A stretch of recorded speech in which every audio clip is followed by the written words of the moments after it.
Hello and welcome to the Fall Start Fantasy Podcast with your hosts Cameron and Josh.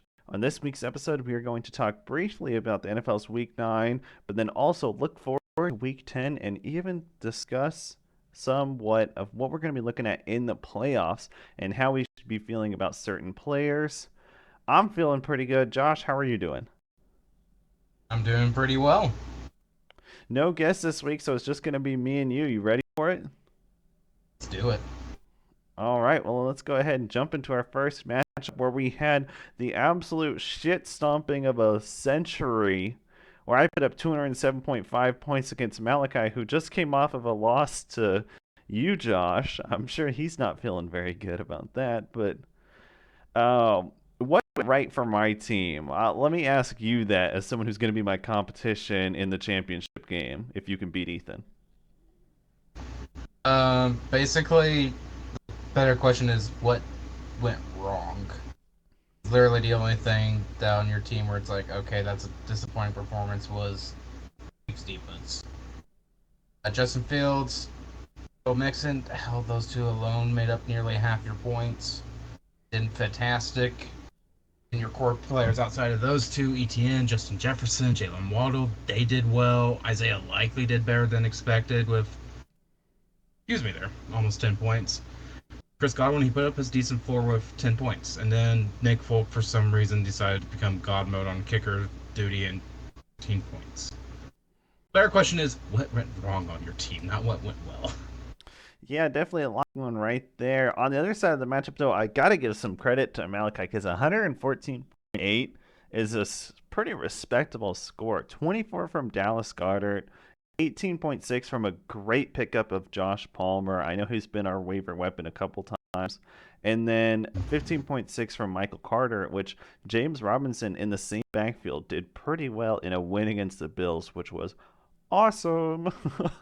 Mm-hmm. Happy to see that. And Gabe Davis only 5.3. I mean, it nothing really went that badly for Malachi. Khalil Herbert only putting up 2.3 was definitely upsetting, but given how far behind they needed Fields to throw, and I think he did all the running himself that week. So And Fields only had 178 yards rushing, so they didn't need a running back that game. He was the offense. yeah, I think you're exactly right. I think we've seen some Jalen Hurts and Lamar Jackson performances like that before, and I'm pretty happy about it because Justin Fields has a great schedule going up. If you are in a league that he's available, go get him because he is awesome. Hmm. Anything else you wanted to bring up on Malachi or my teams? Anyone you're worried about moving forward on either of these rosters? The only one I'd be somewhat worried about is Khalil Herbert. That's just because of the role he plays. Normally, I don't think you're going to have Justin Fields running for 178 yards a game. Miami's defense, put it simply, is dog shit. But he's the only one I might be looking at in the future. I think he still will be fine. He's a lot more explosive, but only something to keep an eye on moving forward. Yeah, all right. Then going on to our next matchup, we had Preston versus Brandon. Both teams now 3-6. Brandon actually sneaked the win in with Harrison Butker playing Sunday night. It was very fun for me to watch because we've known that Butker has definitely missed quite a few kicks so far this season, and even missed some in the game. And it was like, if there was a kicker I did not want to rely on goosing me, it was Harrison Butker, but he did get the win after that one field goal, putting him up just enough points over Preston, and then he got the win this week. Tua, 24.08 points. Good week from Tua, and I think it just shows more on how efficient he's been given his awesome weapons and even dumping the ball off to Jeff Wilson a number of times. I'm feeling really good about Tua rest of season. How are you feeling about him, Josh? And there was a reason why originally I drafted him. I felt very good about Tua. I didn't think he was going to be doing this good, but definitely felt pretty good about him moving, like during draft time even. Actually had those injuries, so he wasn't able to play all those weeks, but be good moving forward, barring an injury. Yeah, I'll ask you a couple questions because there's definitely some plays out there that people are really worried about, and we've come to the season part of the season where you're not expecting these people to turn it around anymore. This is what you have, And maybe there's some weird late season resurgence, but this is what we know about our players. And unless there's an injury or something, this is what we should expect. Would you rather have Tua as your starting quarterback, or would you rather have Matthew Stafford, assuming he doesn't have a concussion that puts him out the rest of the season, Tom Brady, or Justin Herbert rest of the season? Would you rather have any of those players or Tua?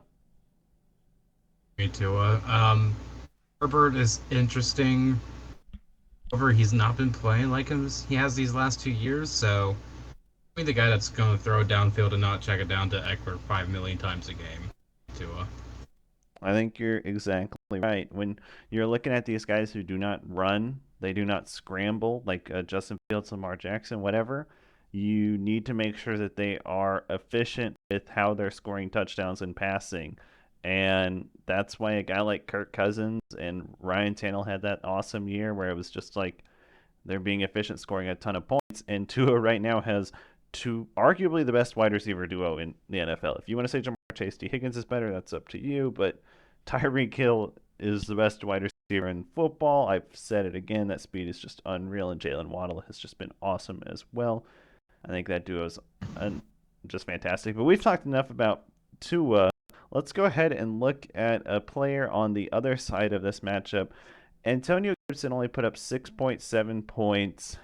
Him and Brian Robinson were sharing all of the workload for this game in a game that wasn't that high scoring, but should be about an average game. Are you worried about Antonio Gibson? Does he have a place on rosters anymore? In desperation plays, yes. Ideally, you want to try to find someone else. I'm going to describe it is Washington's backfield is very similar to the Chiefs, where you got three running backs who are all solid, kind of have their own niche. So it just depends on how the game's going. The only difference is the Chiefs actually score points. Washington typically doesn't as much. So yeah, it's one of those only taken in desperation if you have no other choice. But otherwise, maybe put him on your bench and hope for an injury. Otherwise, I wouldn't take him. And definitely an interesting player there. Let's. I hope that he does bounce back. I think he is still an awesome player. He's been an RB1 enough times. We know that he has that fantasy ceiling.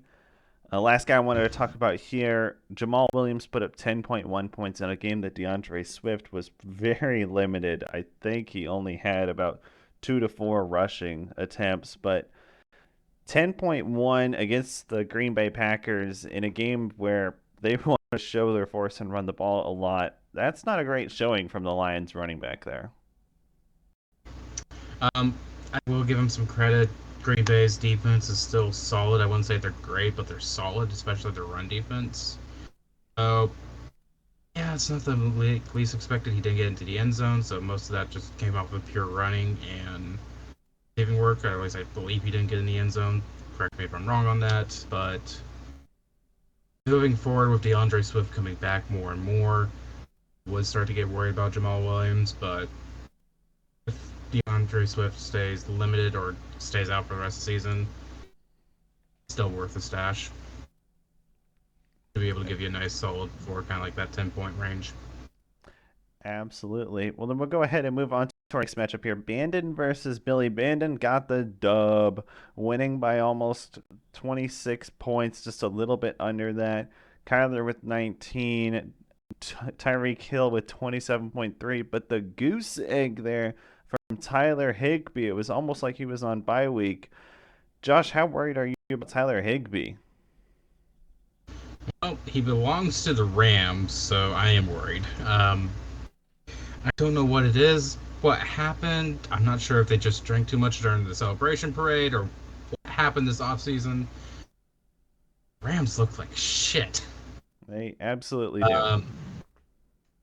Get me wrong, he's kind of the check down guy, so there is that, but I think he's been dealing with an injury, if I'm not mistaken.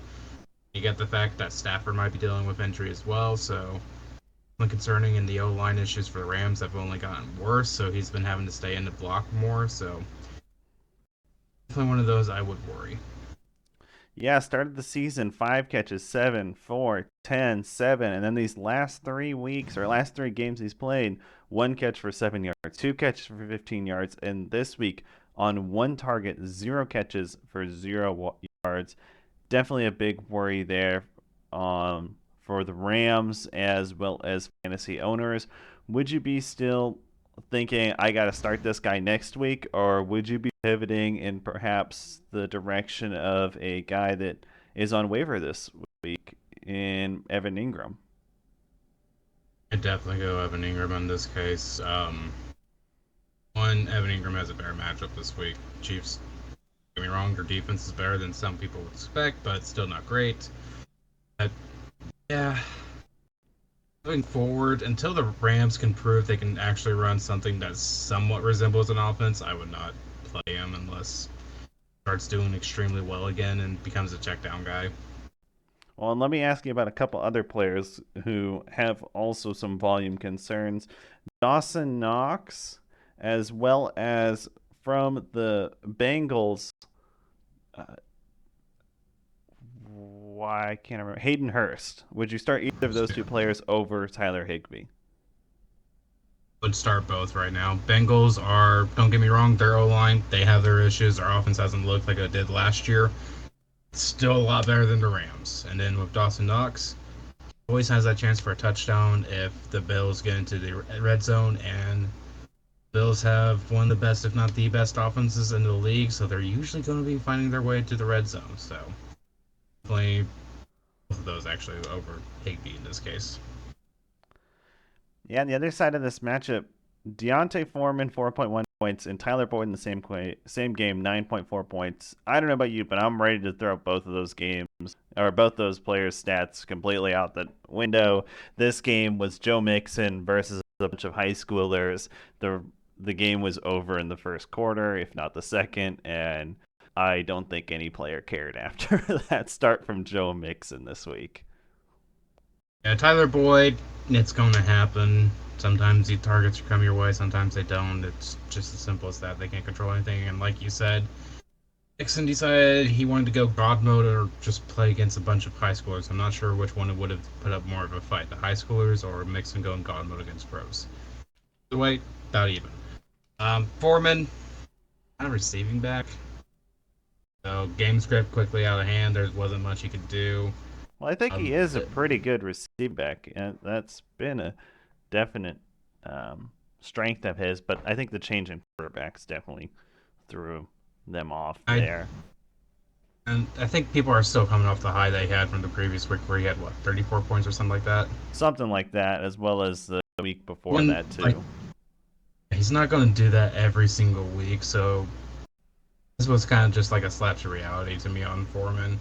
Don't get me wrong, he should be doing a lot better moving forward, especially if Chuba Hubbard stays out, but probably not this bad unless it's a very bad game script.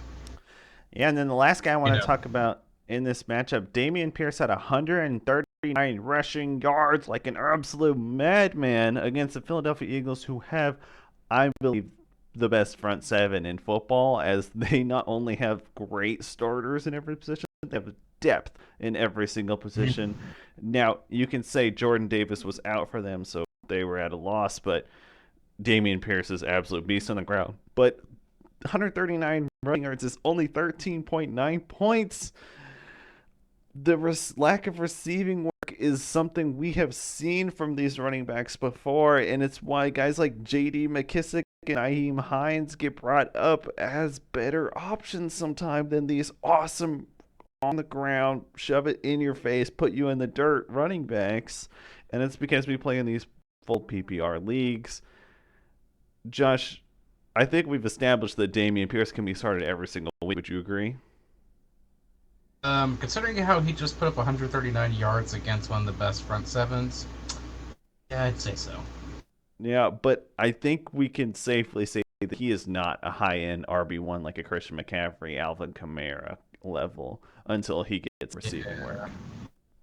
He's going to be kind of he's going to become the great value version of Nick Chubb and Derrick Henry. Don't get you a lot of rushing yards. You just have to hope he gets the touchdowns. I think it could come, but I'm not sure if it's going to be this year, maybe next year when they they retool that offense. But we talked enough about this matchup. Moving on to the next one, Chris versus Kyler. Chris getting another win here. Kyler going down, almost a 23-point win there for Chris. And we've talked about these two quarterbacks in the NFL, Joe Burrow versus Justin Herbert. But Joe Burrow putting up 19.1 points in a game that was all Joe Mixon all day, baby, and no Jamar Chase. I think Joe Burrow is definitely a good play, even without Jamar Chase. Would you agree with that? Obviously, he's going to be better with Jamar Chase, but he's still solid. So, yeah, you're fine starting him moving forward, obviously, other than this week. Yeah, and then on the rest of Chris's team, a lot of guys who were just pretty good. I think 11.4, 11.7, 18.8, 7.4, 17.9 from all of his skill position players there for Chris.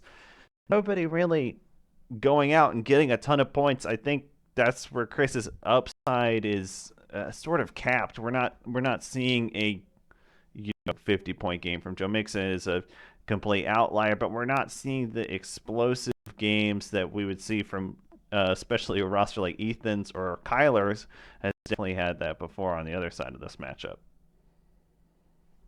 This team is a lot of solid floors, don't get me wrong. Some of them do have their upsides. Garrett Wilson can obviously go up for 30. Uchu's looking like he may eventually reach that point. He's getting more and more involved in the offense. Josh Jacobs has gone up above 30 multiple times. So it can happen. However, for the most part, a lot of his team is four plays, and you have Kyle Pitts, which it's Would you say Garrett Wilson's Chris's best player right now? At least of the starting players that we can see. if Juju can keep this up, I'm actually going to say Juju.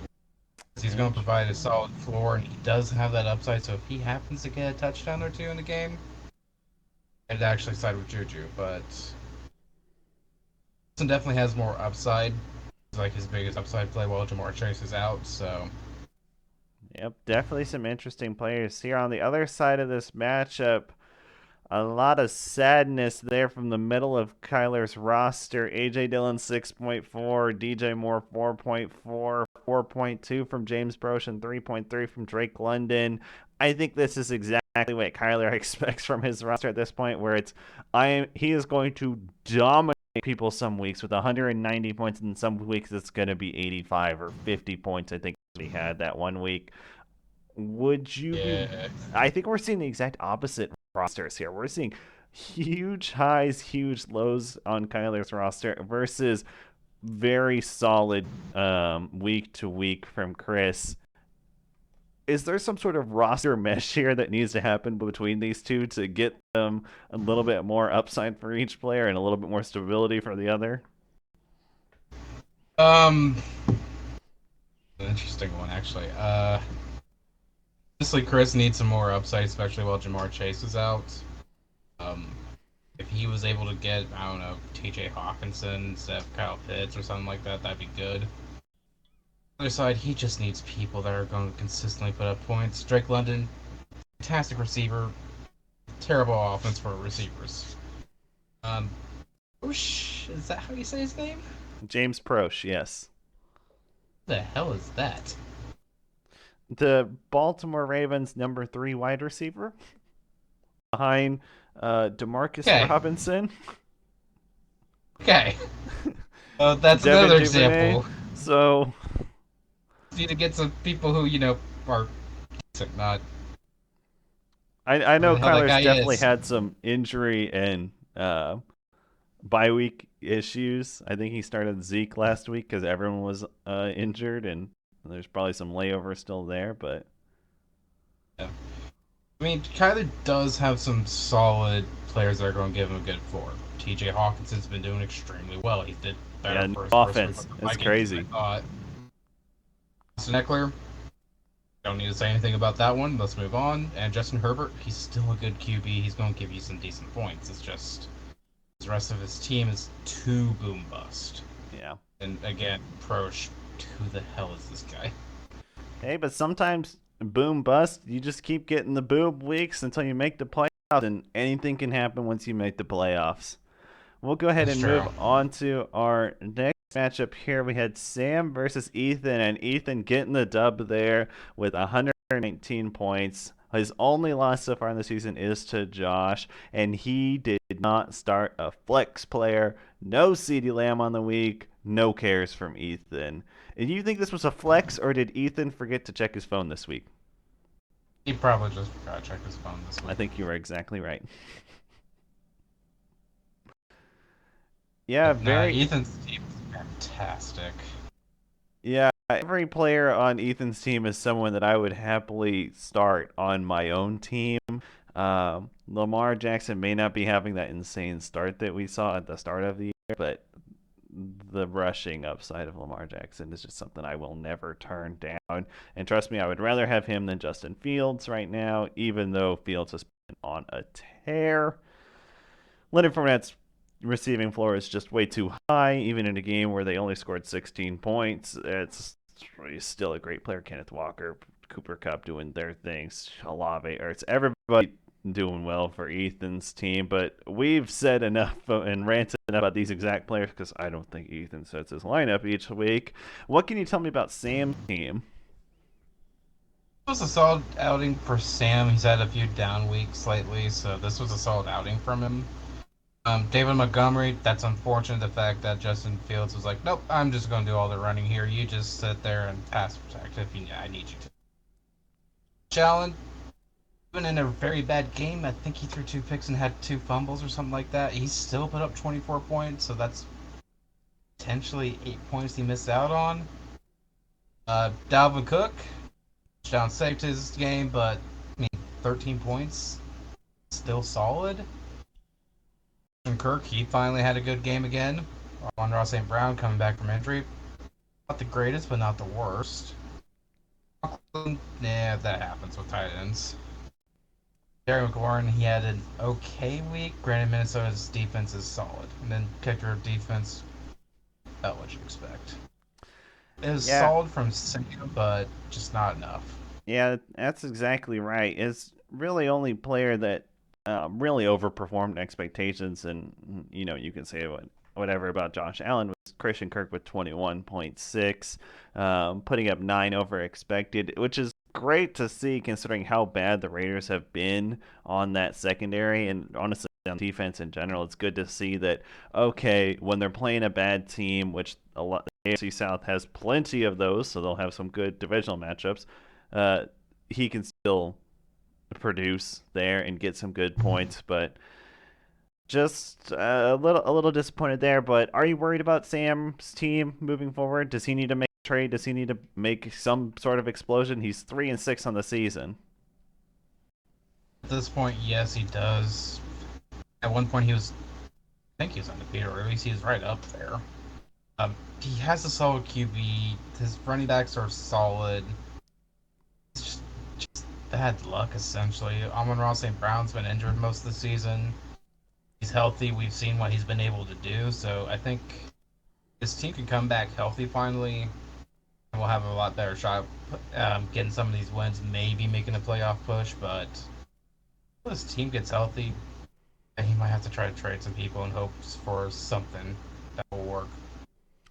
Yeah, some injury concerns even for his quarterback Josh Allen as he may have some week to week issues there. But we'll go ahead and move on to our last matchup. This is actually the first time, Josh. I don't know if you noticed, I put you last. That was completely on accident. I just copy and pasted, but I was like, huh. I didn't have Josh second. Beatdown that we kind of expected, but are still a little saddened by. First place killing last place. Jaden, I think, is currently crying in an Overwatch 2 lobby. Yep, that is still correct. Will he ever recover from this beatdown? Maybe, I don't know. His team have players. Some of them are solid. Yeah, no kicker Um, from you too, so just a little extra flex there, not even bothering. I didn't want to give him up or drop any of the people that I had on my bench at the time. So I was like, if I need to pick up the Saints kicker, I will on Monday night. But I never needed it. So Yeah, apparently.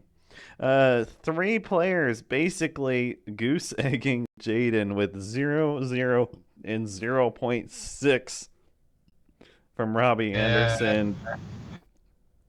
Uh, I think the Malik Willis news did not hit Jaden's ears early enough, and so he did not realize the issue that was coming there. But wow, Robert Woods has been a complete disappointment this season.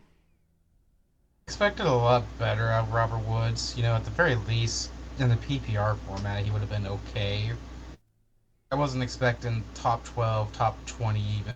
Something solid that you can start week to week in. I think he's only had, what, one or two good weeks, or at least startable weeks. Yeah, if you want to learn more about what has really happened with Robert Woods, I highly recommend watching the special episode that I released. Believe it was last night, if not the night before, Monday night. Yes, during the Monday night game. Listen to that episode, and you can hear what happens to teams wide receiver one when they draft a real wide receiver one, what we should expect, and obviously the key change there really messed him up. Titans quarterback room is really in trouble. Their receiving room is really in trouble. Let's hope Traylon Burks comes back and is just awesome, because right now that team needs to get something other than Derrick Henry on that offense going. I'm not complaining if they just rely on King Henry, so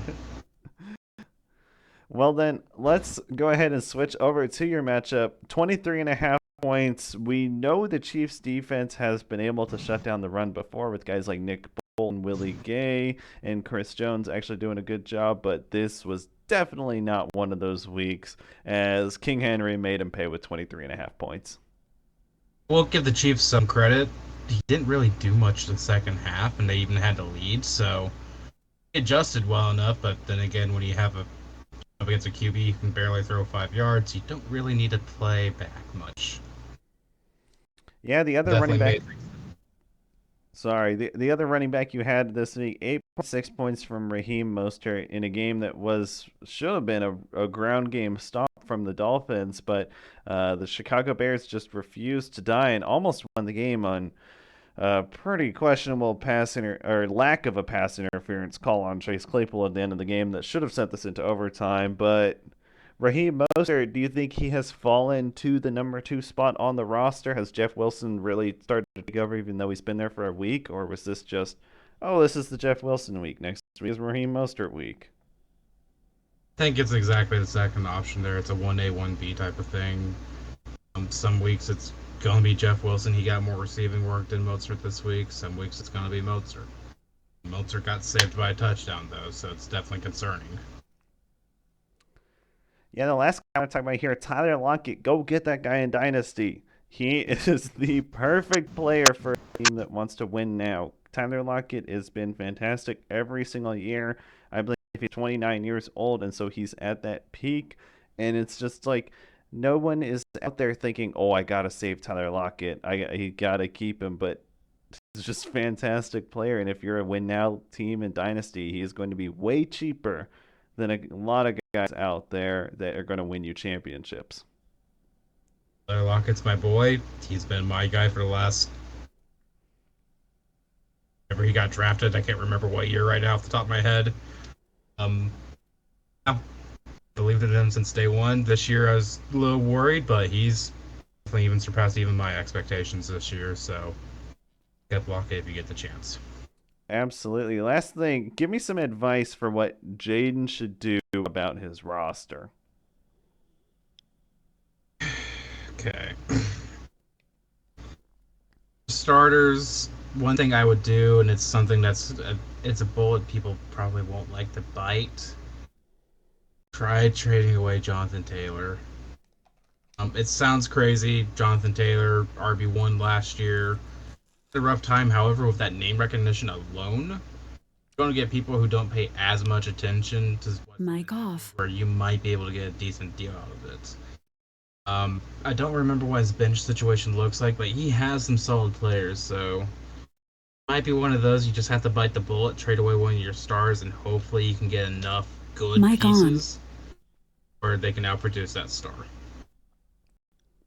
Yeah, if you remember this old clip from Peyton Manning and the Colts' new head coach, Jeff Saturday, who was their center at the time, they got in an argument about how they need to run the ball more. Well, Jeff Saturday is now the head coach of the Colts, and they are going to run the ball, and they're going to be tough as hell because that is the only thing they're going to be able to do because he's never had his control of an offense before and probably doesn't even have a playbook of his own.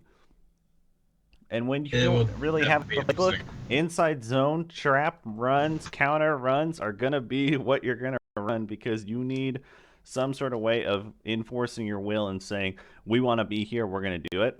And I think Jonathan Taylor has that upside.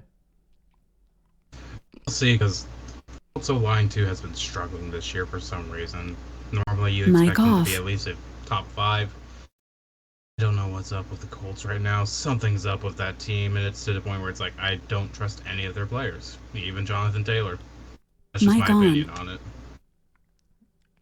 Absolutely. And last thing, Aaron Rodgers, should he be dropped? At least from Jaden's team. I think who he has as a backup. Up someone else at this point. I think this is Mic like his off. high on the season. It's not far from it. Mic Then on. Manning when he turned 40. And so it's time to get rid of Aaron Rodgers, in my opinion. Well, I heard discussion from a certain Packers fan that I follow on the TikToks who said that the Packers plan for next year should be trading for Michael Thomas, or sorry, trading Jordan Love for Michael Thomas as the Saints are way over the cap, and that they should also trade Aaron Rodgers to the Colts because he's a big friend of Pat McAfee and they're going to be needing a quarterback. And I was wondering what your thoughts on those two trades would be because they would have a new wide receiver one, and then they would use these first round picks that they would get, the first round pick that they would get from the Colts, as well as their own, to trade up in the draft to go get a guy like C.J. Stroud or Bryce Young. Means you're assuming that the Packers GM's actually going to use more than one brain cell. So Yeah, there's no trade going to be happening there, but that's what they should do. And I was it's wondering your interesting at the thoughts. very least. I do like the Michael Thomas idea. They're lacking a solid wide receiver one. Like they have a bunch of people that make good wide receiver twos and threes. Don't have that clear cut one. Um, as for trying to trade, get more draft picks, again, you're assuming then in that case the GM's actually going to use 2 brain cells or more. So, a nice thought. I don't think it'll happen though, but if they can do it, go for it. Yeah, well, that concludes our matchups. I wanted to bring up some an additional point here in the standings before we get to that, and that is credit to me for being the greatest fantasy manager of all time and having the most points ever scored in a single week in the history of our league. I'm sure this will stand the test of time forever. You can also see I had that last year, even though it wasn't the highest ever, but some interesting people there. If you remember, Carson was the guy who did it in 2019. That was the year he had Christian McCaffrey. He named his team Alvin Kamara, and then he drafted Christian McCaffrey instead of him, and that definitely paid off in Yeah. 2019. And then Lincoln had the 2020 team that put up 188 points. Definitely some interesting history of the teams here, but I think you have the most team points in all of those if we clicked on the season button, which I obviously won't do. Uh, Definitely 2019 I did. 2021 I did not. 20 was a rough year. I think Ethan's team had the most points. We'll have to I see was how always this right year. up there. We'll have to see how this year turns out. As I have the lead on you right now, I think that's 17 points. So we'll It's see because you what that scored 80 becomes. more points. Because you scored 75 more points than I did. I was just finally catching up, and I think this is a seriously insane race for the playoffs that we're having. I think right now you and Ethan are pretty close to locking it in up there, and I think if my team keeps forming as there have been so far, I can lock in that third spot. But that fourth spot is completely up for grabs as we have one, two, three, four teams all there at 3 and 6. Not a single one of them is out. Billy and Jaden are really going to have to push and make something happen if they want to climb up into that playoff spot at 2 and 7. But they're definitely not out there, 4 games behind. Bandon there. is currently in the lead for the spot, but you can see he only has 992.7 points for, which is less than the three guys behind him in the placements and just barely above the guys who are in 8th and ninth place. So interesting Mhm. things are going on here. The last thing I did want to point out in the standings is that Brandon jumped up 3 spots this week with that win. So he's finally coming back, getting 2 wins in a row there. Definitely good for him to see him climbing up there, passing Sam and Kyler. But the last guy I want to talk here, Sam started 3-0. And Josh, what happened to Sam after that 3-0 start? Injuries, bad decisions. I think the biggest one that killed him was injuries. A lot of his players got hurt. Um, he relied a lot on Amon-Ra St. Brown for a good chunk of his early points, and unfortunately, he happened to get hurt. So I Yeah, think it's been one six of those he's been trying to recover, and he hasn't been able to. Yeah, 6 losses in a row. Sam's definitely feeling the pain, but nobody's feeling it as bad as Jaden is down there last place. We'll see if he tries some things to try and turn around the season. Maybe there's some trades. Maybe there's some wheeling and dealing that Jaden's going to be doing down there in last place to give himself a chance. But very interesting season we still have going on here. It is far from over. Playoffs haven't happened yet, but that concludes the discussion of today's standings. We wanted to go over the waiver weapons of last week. I had Trevor Lawrence, who finished as a QB 12. I counted that as a hit only because he finished above guys like Aaron Rodgers, Tom Brady, and Justin Herbert, and who people were starting every week. And so I did want to, went ahead and gave myself a hit there, even though QB 12 isn't the greatest of stats of the Say, 33 it QBs still that means he played, was. but It still means he was one of the best 12, which means an ideal setting. Every single person this week, whoever had the worst quarterback, would have started him. So I consider it a hit. that's what I decided as well. And then Ryan Tannehill did not play, so I just went ahead and canceled that one as an input for you. So no hit, no miss there for you, Josh. And we need to have another guest on here because right now they're still 1-6, and we really want to see that number go up from our guests. But we'll go ahead Mhm. and start talking about this week's waiver weapons. And I've got the first one here, and it is because of a horrible stat that I saw here about Najee Harris, who has Najee Harris has 132 uh, RB touches this year. Jalen Warren has 41. Now, of the Steelers running backs to get 10 plus yards on a touch this year, Najee Harris has 12 of them, and Jalen Warren has 13. So he has one more touch for 10 plus yards, despite the fact that he has 91 less touches. And Mike Tomlin is not the head coach to say, "Oh, I drafted you in the first round, therefore you deserve the chance to keep getting that." Jalen Warren's going to play better, then Jalen Warren's going to become the lead back, and I don't fully expect this to become a 70-30 split for Jalen Warren now like it has been for Najee, but I think it's entirely possible that this becomes 50-50 straight down the middle between these two running backs, and I think Warren will take advantage of the opportunity that he has, and undrafted running backs, they can do that. Jalen Warren is definitely a guy that I'd be looking to pick up off the waivers and maybe even start this week. So that is my waiver of the week. We'll go ahead and move on to yours, Josh. So, Evan Ingram, he is a new face to our waivers.